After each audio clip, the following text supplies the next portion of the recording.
नमस्कार। आज का प्रसंग है शादी की समस्या। आप जानते हैं कि आजकल की शादियों में और पौराणिक काल की शादियों में दोनों में बहुत अंतर है। पहले हम कोई देखा सुनी नहीं करते थे, लड़कियों तक को नहीं देखा जाता था, बस सिर्फ खानदान और उसके प्रतिष्ठा को देखा जाता था और उसी पर वो सारा चीज समाहित था। ये मैं बार बार बताता हूँ कि मुझे शास्त्र की जानकारी नहीं है, जो कुछ भी है माता की कृपा पर आधारित है और जो भी उनसे मुझे ज्ञान मिला है मैं उसी के आधार पर आपके समक्ष मैं रखता हूँ। ये पौराणिक विधियों के आधार पर भी मैं बताता हूँ जो मुझे जानकारी है और जिसे लाखों लोगों को इससे फायदा भी हुआ है, उनकी समस्याओं का निदान भी हुआ है। तो आज की सबसे बड़ी समस्या है शादी में, जो बार बार जैसे शादी ठीक नहीं होना, बार बार हम जा रहे हैं, बार बार निकल रहे हैं, कई जगह जा रहे हैं, शादी नहीं ठीक हो रहा है, बात बढ़ जा रहा है, शादी की बात चर्चा होने लग रही है, बात बढ़ जा रही है, लेकिन जा करके थोड़ा सा आगे बढ़ा जा करके फिर वो नकारात्मक रूप में आ जाता है। फिर बात बढ़ता है, अंतिम समय में जा करके फिर वो बात बिगड़ जाती है। ऐसी स्थिति में भी बहुत सारी परेशानी आती है। इस तरह की परेशानियां रहती हैं। कहीं कहीं बात ही नहीं बढ़ता है, देखने के बाद पसंद नहीं किया जाता है। तो ये सब भी सारी समस्याएं हैं जिससे आप शादी करने कराने में परेशान होते हैं। इसमें एक और चीज है कि लड़कों की शादी में कुछ और परेशानियां आती हैं, लड़कियों की शादियों में कुछ और परेशानियां आती हैं। ये सब दोनों का अलग अलग हो जाता है। लड़का की समस्या अलग, लड़का के शादी का समस्या अलग, लड़की के शादी का समस्या अलग। इसमें मैंने कई तरह से देखा है, जो माता की कृपा से जिन्हें वो आशीर्वाद मिला और उनको उसमें सफलता मिली। इसमें कई कारण मैंने पाया है जो मैंने देखा। सबसे पहले मैंने देखा है कि आपके कुल देवता या कुल देवी या इष्ट देव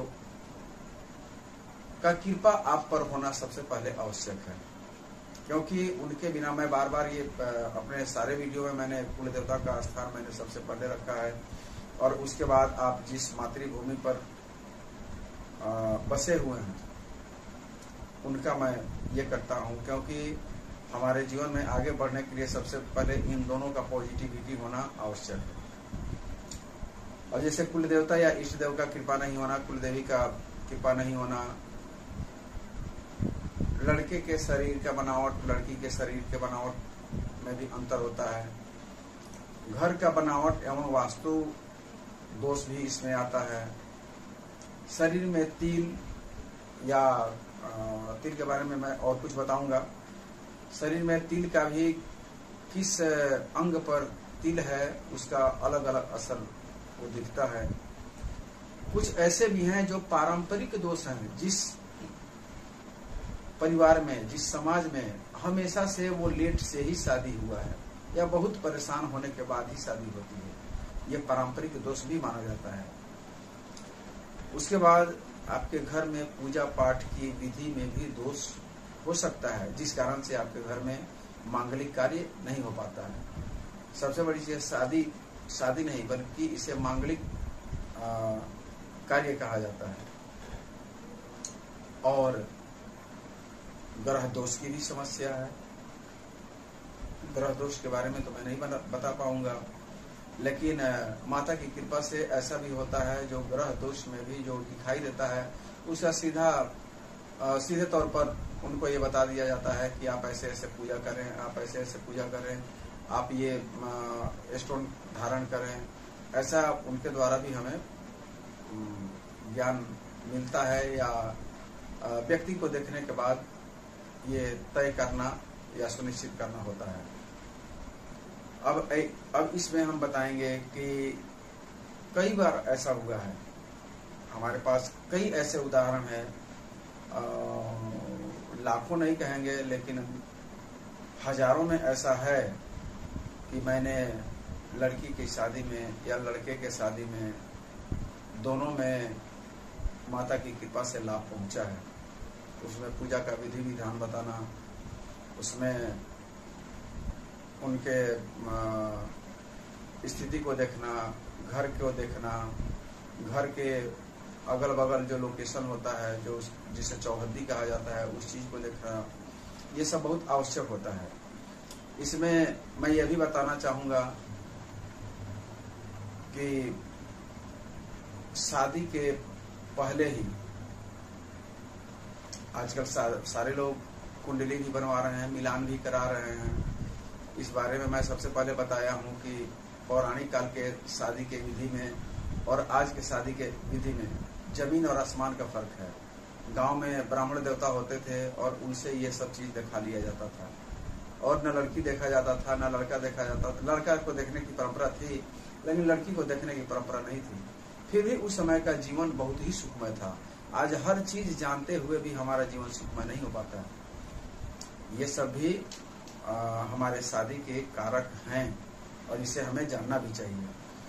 इसमें एक और चीज मैं बताना चाहूँगा जिसे मैं नहीं बता पाता हूँ, लोग इसे गलत तरीके से देखते हैं। ऐसी स्थिति में यदि इससे संबंधित कोई भी आप समस्या का समाधान पाते हैं तो वैसे में दक्षिणा का महत्व बहुत बड़ा है, जो पौराणिक काल से देवी देवताओं के काल से आ रहा है, जिसमें दक्षिणा का बहुत बड़ा महत्व है। आप कोई भी काम कराते हैं, कोई भी समाधान लेते हैं तो उसमें दक्षिणा का होना बहुत ही आवश्यक होता है। यदि आप दक्षिणा कहीं नहीं देते हैं तो वो काम भी आपका बनते बनते फिर से बिगड़ जाता है, ऐसा भी होता है। और दक्षिणा का बहुत बड़ा महत्व है। इसलिए आप सभी से निवेदन है कि कोई भी काम, मैं नहीं कोई और भी, अगर कोई समाधान आप लेते हैं तो उसमें दक्षिणा आप जरूर दें, ताकि आपको सफलता मिले, आपका कार्य पूरा हो। ये सब जरूर देखना चाहिए। ऐसे में जो आज मैंने बताया, इसमें अगर कहीं से भी आपको परेशानी हो तो आप हमसे भी सलाह ले सकते हैं, हमसे भी समाधान ले सकते हैं। मेरा मोबाइल नंबर है 911 341 9143 91 134 19 143। वैसे मेरा YouTube पर भी आप देख सकते हैं, जिसमें बहुत सारे समस्याओं के बारे में, समाधान के बारे में बताया गया है। इंग्लिश में उसे लिखिए बड़े में, कैपिटल लेटर में, समाधान स्पेस JJFR, समाधान JJFR। आज के वीडियो में मैं इतना ही पर समाप्त करता हूं। यदि आपके लायक हो, आप इससे लाभान्वित हो सकते हैं। आपको जानकारी यदि मिलती है ऐसी, तो हमारे चैनल को जरूर आप सब्सक्राइब करें, लाइक करें, और यदि कहीं पर कुछ गुण और दोष दिखाई देता है तो कमेंट भी अवश्य करें। नमस्कार।